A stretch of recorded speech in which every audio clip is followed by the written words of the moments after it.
It's Car Con Carne. I'm James Van Osel, back in the car. Car Con Carne, sponsored by SopelSolar.com. My friend Brent Sopel, he played for the Chicago Blackhawks. He helped Chicago win the Stanley Cup. He's an amazing hockey player, and he is going to help you achieve cost certainty through solar power.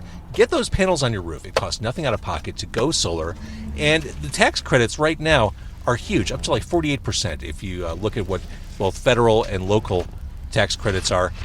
Get a consultation. Go to sopelsolar.com, S-O-P-E-L, solar.com, and find out how you can achieve cost certainty and know what you're going to pay for your electric every month moving forward, which is awesome.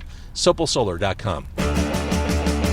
It's Car Con Carne. Let's eat in the car. It's Car Con Carne. And now here's the star of our show, James Van Osel.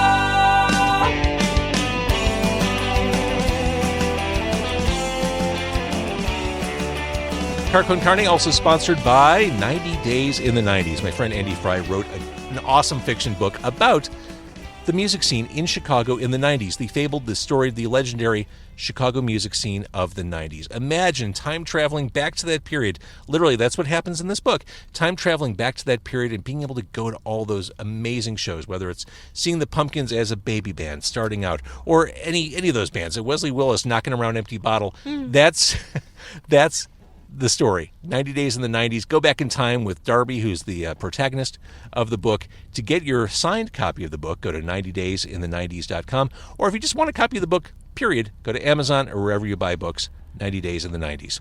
All right, I'm here with Kill Scenes. This is fantastic. This is long overdue. In person, we are in front of Club Belmont, 7844 West Belmont in Chicago. We'll talk about that in a second. To my immediate right, it is Meghan. To my right and behind me, it is Sean. It is Kill Scenes in the Car, the brand new record. Available now. It is Masque, and it is gorgeous on vinyl. Look at that beautiful baby vinyl. Look at that beautiful baby vinyl. I cannot wait. Literally, the first thing I do when I get home, I'm going to upload the audio and video to my computer so I can start editing. And then as that is uploading, I'm going to put this on the turntable. I cannot wait. I've heard it, obviously, but I can't wait to hear it on vinyl. This is so cool. Thank you both for joining me. Thanks for having us. You. And I want to thank Club Belmont for being hospitable and being an awesome dive bar. This is such a great neighborhood place. This is such a Chicago place, Yes. isn't it? It's a very iconic dive bar. It is. This is right in the middle of a neighborhood. It's a house right here on Belmont. I think we're like halfway, maybe, between Harlem and Cumberland. Cool neighborhood, cool vibes when you walk in Club Belmont. Totally hospitable. They're known for being an awesome dive bar and for their pizza. We have pizza in the back seat. Sean will probably display that. Because when you're hanging out at a dive bar, drinking draft beer, you want a great pizza. You gotta have some good pizza. So thanks to Club Belmont for setting us up. Again, the address of Club Belmont is, did I say 7844? 7844 West Belmont. All right, Kill Scenes. Kill Scenes is a dream pop, new wave, Yeah. gothic pop. What are we, Sean? The Really, thing is, what are we? I hate every word, but you have to use words. So we're all of those things. We're all of them and none of them.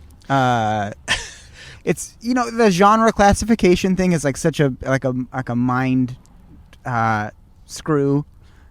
Are we allowed to cuss? Are you new? Yeah, It's a mind fuck. It's a mind fuck.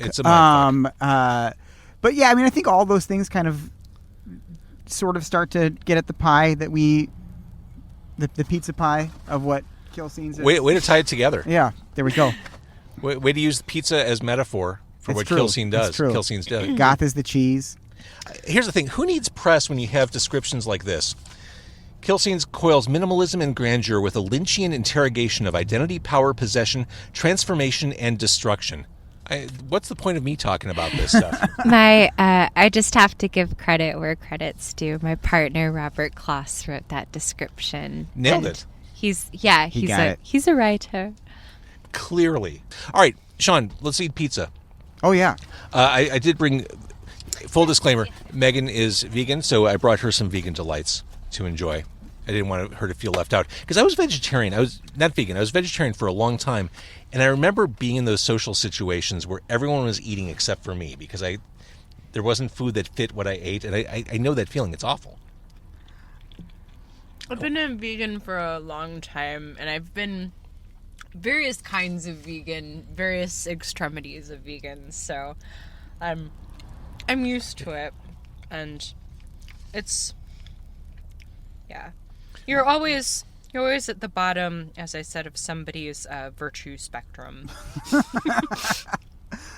I don't know about any virtue spectrum, but I know is I got a beautiful pizza pie back here. Thank you. This is gorgeous. It smells amazing. All right, can you send me up with a plate? I sure can. Send some of that cheese pizza. You can do cheese, pepperoni, or sausage at Club Belmont. I've got a plate here for you. I don't know Thank if you. you want me to put my paws on I this. don't care. Okay. We're sitting in They're a car. washed. All They're bets are clean. off. Okay. There we are. Thank you. And thank you, Club Belmont. Cheese pizza, an appropriate amount of grease, which makes it delicious. That is man. a very, very classic cheese pizza plate situation. Oh, totally. Totally. So, we'll talk about kill scenes. When Sean reached out to me to talk about the new album, he's like, "Hey, this new album's ready. I think you're gonna like it." He was right. He described you, Meghan, and said, I hope I'm not saying anything I shouldn't. No. He said, she does a lot of crazy witchy stuff in addition to her always gorgeous pop vocals. Is witchy okay? Yeah, that sounds flatteringly accurate.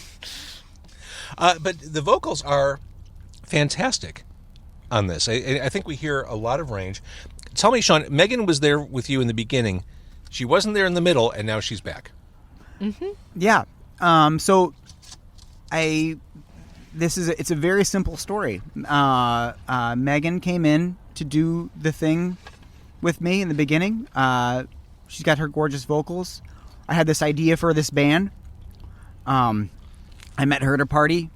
There was karaoke going around. I heard her sing. I wanted to make music with her, and we did it.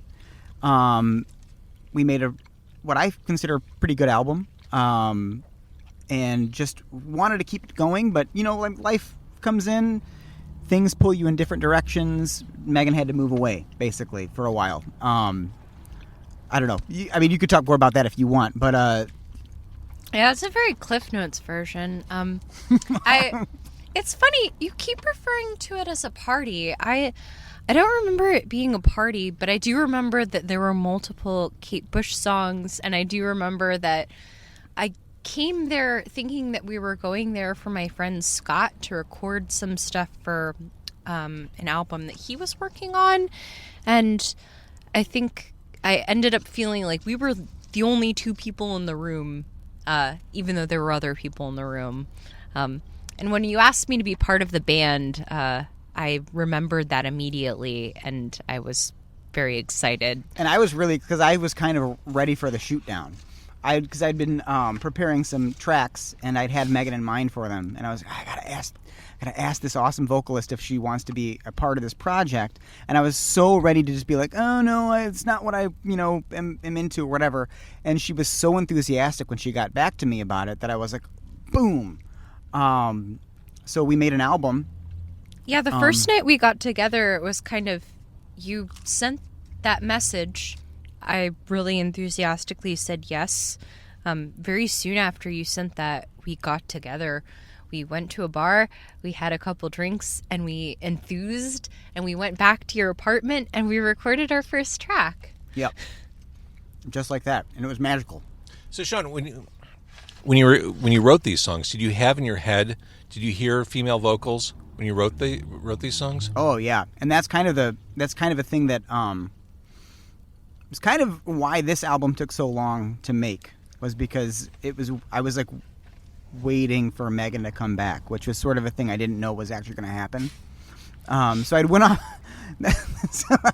Are you going to blush? I'd made a couple of records without Meghan, but just because it was a necessity. I had to keep making music, and she'd gone her way, and I'd gone my way, and it was like there was no. There's always these stories of like why people split up. There's never been any of that in kill scenes. Like people live their lives and they go here, they go there. But after Meghan kind of took off, moved to Ohio for a while, and then to Pennsylvania for a while, I kind of just had to keep going on my own.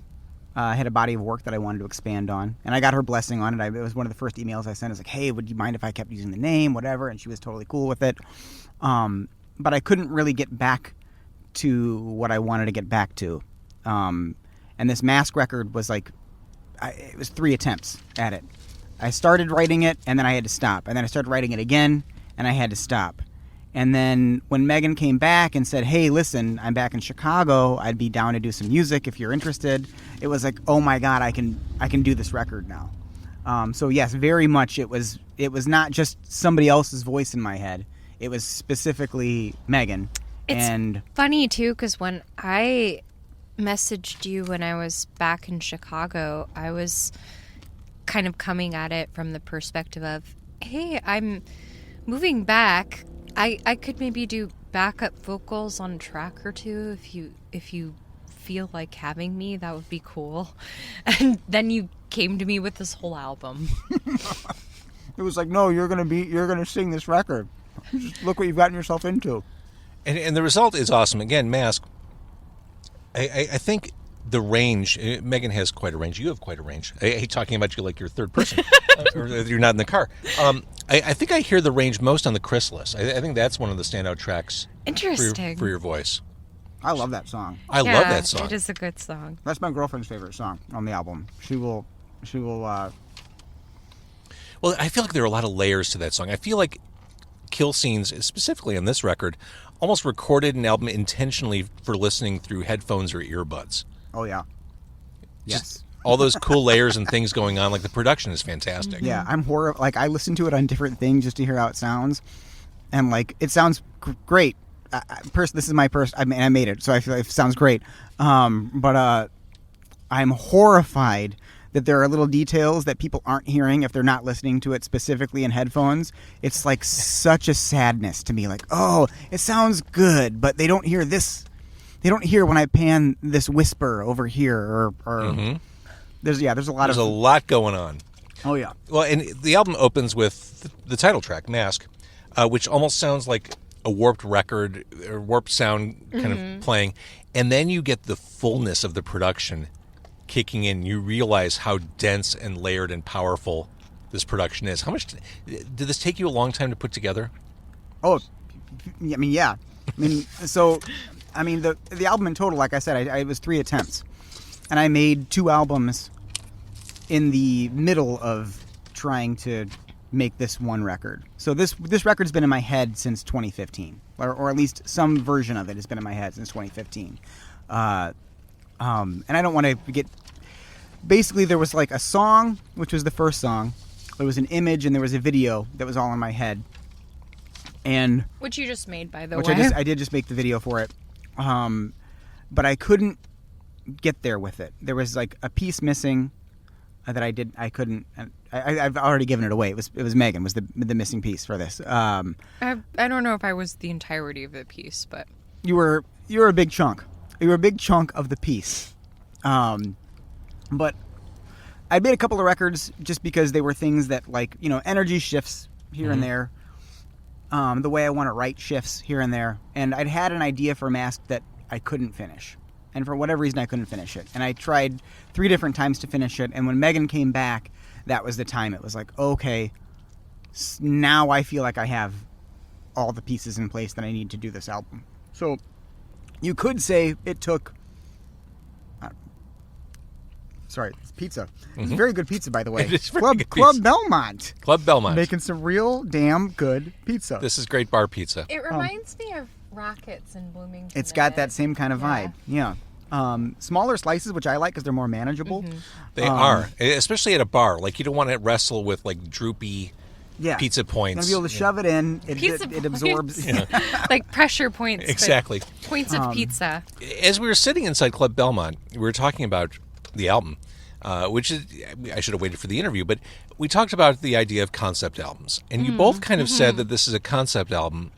And lyrically, I mean, I hear perhaps a journey to self-awareness and self-actualization, some relationship trials and tribulations, perhaps. Oh gosh, it's probably a very it's probably a very different thing for both of us. I'd gone through 2 divorces by the time I came back here and recorded this album with him, so there's definitely something of that in there for me. Well, you say I wrote it, but to be honest, you wrote most of 2 of the songs and edited the lyrics on a lot of them. You And we've- conceptualize the concept album. Right. But I like that it's a different thing, like, in you than it is in me, and that's kind of part of what the record is about. The record is kind of about, like, modular consciousness or, like, identity shifting. So the idea that it would come from me and be one thing in a writer and another thing in a performer / writer, and that we both have our different ideas of it, but the listener's hearing the same thing. That's kind of important to me. Well, let's talk about The Return specifically. It's a down-tempo song. If this life is just a story, I wonder when you'll turn the page. If our love is like the ocean, I never want to crash the wave. It just sounds like this is like that moment in the movie soundtrack where the protagonist is taking inventory of everything that's come before and what happens next. In fact, I think a lot of what you record sounds like it could be like soundtrack type material. That's kind of The band was originally like conceived of as a kind of a conceptual movie soundtrack. That's kind of what we're getting back to with this record, too. The first album was very much supposed to be like a soundtrack to an imaginary film. And kind of went away from that for a minute, just like For minute being 10 a minute years. being 10 years. And then I've come back to it now, and it feels so good. That song in particular, though, yeah, that's it's gonna be the corny, like, yeah, I wrote that for my girlfriend. But it was also inspired by a lot of things. I thought it was namely Twin Peaks. It was a Twin Peaks reference, and it was also a Good Place reference, which interesting.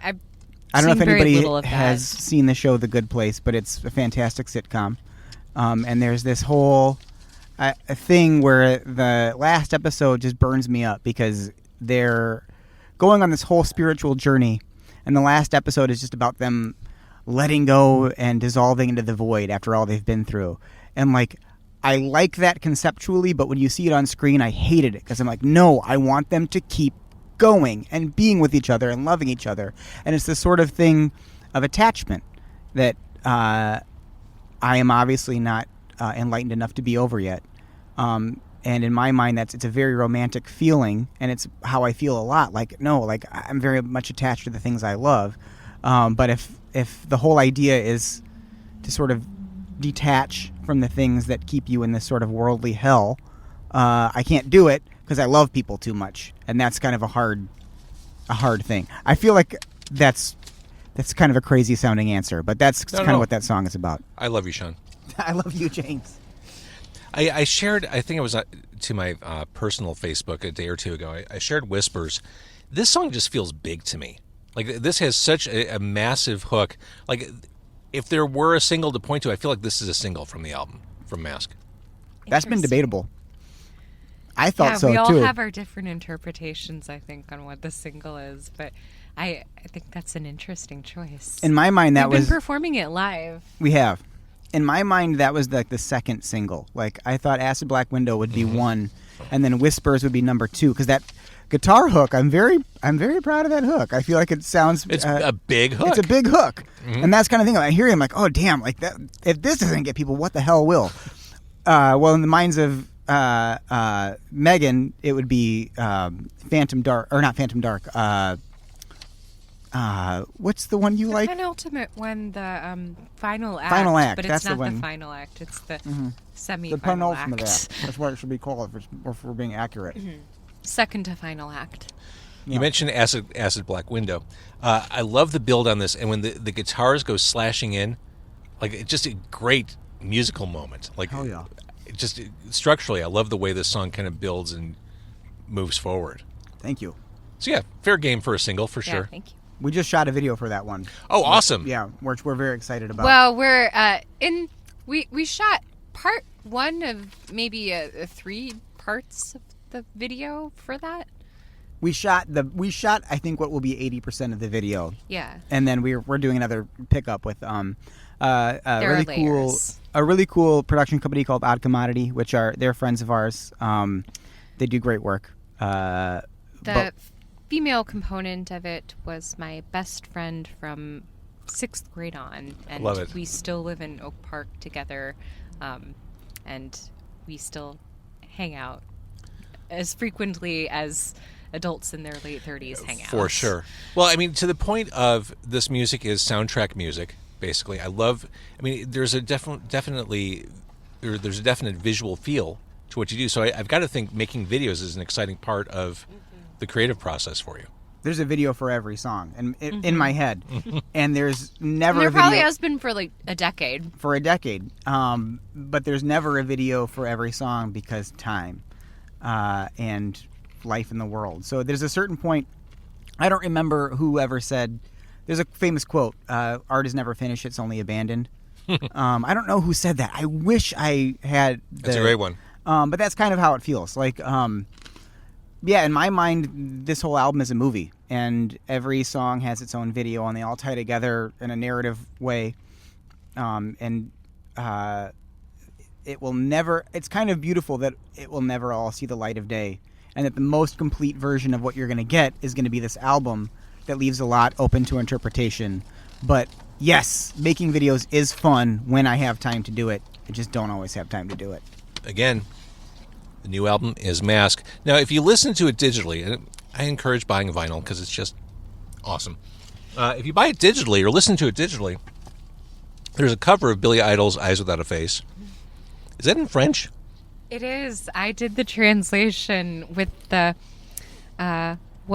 with a combination of my college French and having a girlfriend in Montreal, 18 years ago, and Google Translate a little bit for I love it. Things that rhyme. I mean, and the secret, it's been said over and over by people smarter than me, but the secret to a good cover is making it your own. By turning it into something French and very kill scenes, I mean, you kind of took ownership of Eyes Without a Face. I love it. The secret is also the original lyrics being strange enough that it kind of doesn't matter what you translate them into. Fair. That whole rant that in the middle, where when Billy Idol's doing it, it's like, what the hell is he on about? Like, this steal a song, car, go to Las exactly. Vegas. What the hell is he talking about? And then Megan's doing, I'm like, well, now I really don't know what the hell she's talking about because I don't understand French as much as I am a burgeoning Francophile. I don't really get the language. It just sounds nice to me. So when I'm hearing her say these things, like, what? I don't know what Megan's saying. And frankly, I don't. You don't need at this to. point, I don't need to know. I don't need to know. You've done an amazing thing with that. Yeah, I feel like just having it as a bonus track isn't enough. Like, there's something to do with that song. I don't know what it is, but I want people to hear that. It's Sean really... has kind of a vision for the two bonus tracks too, though. They're almost like the afterlife of the album in a way. I have this very stupid thing that I wanted to. It's not stupid. I wanted to release. No, it's kind of stupid. I wanted to release the album in two forms. So the vinyl format is like that's the theatrical cut. That's like the album, fat trimmed, songs 1 through 10. You're boom, boom, boom. You're having a cinematic experience, and it ends where it ends. And then I had this idea of a director's cut, which would involve Masque 2, which is sort of the acoustic companion to the opening track. It almost sounds like Masque 1 and some sort of audio tornado. Yeah. Or like it's being sucked away. Slightly different lyrics, and it's kind of in this weird thing where it doesn't sound like a finished song, and that's kind of what I liked about it. It's all weird, and yeah, audio tornado.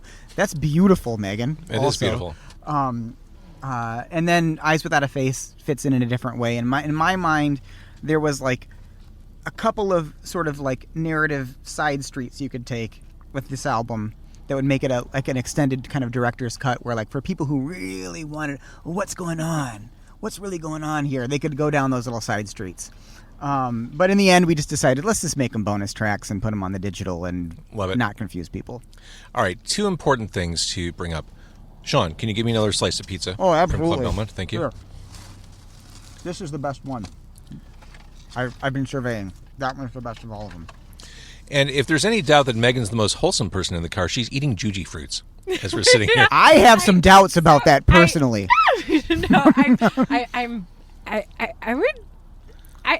I don't want to make any assumptions about anyone else in the car, but I think it's safe to say that I'm the least wholesome. I can vouch for this. Meghan's the I least love wholesome. candy. I fucking love candy. Recently, we were talking to some friends about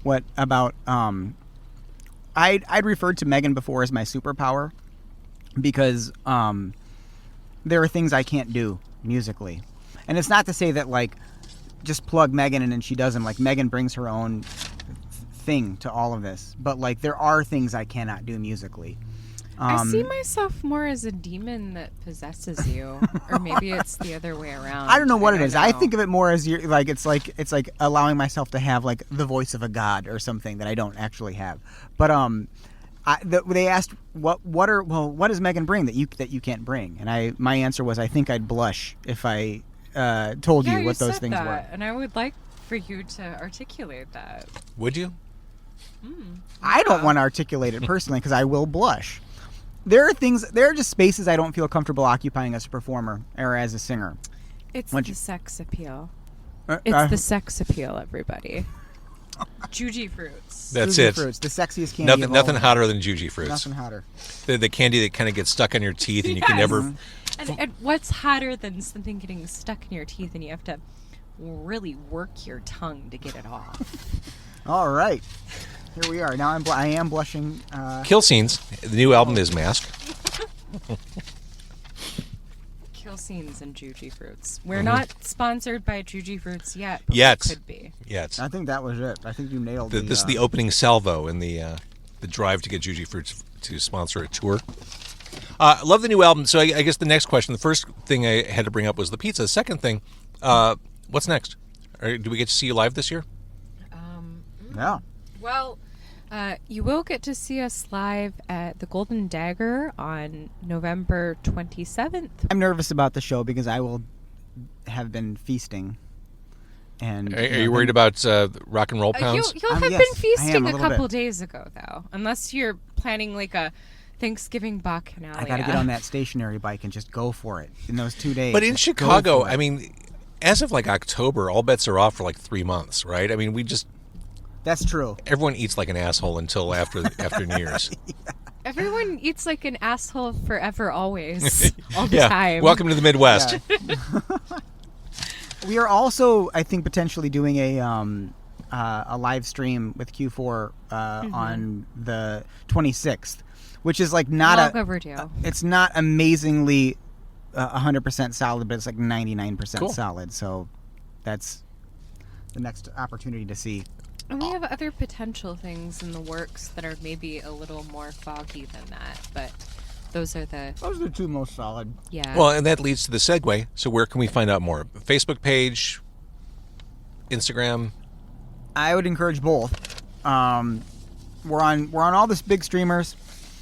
You know, if you use Spotify, that's great. If you boycott Spotify, that's also fine.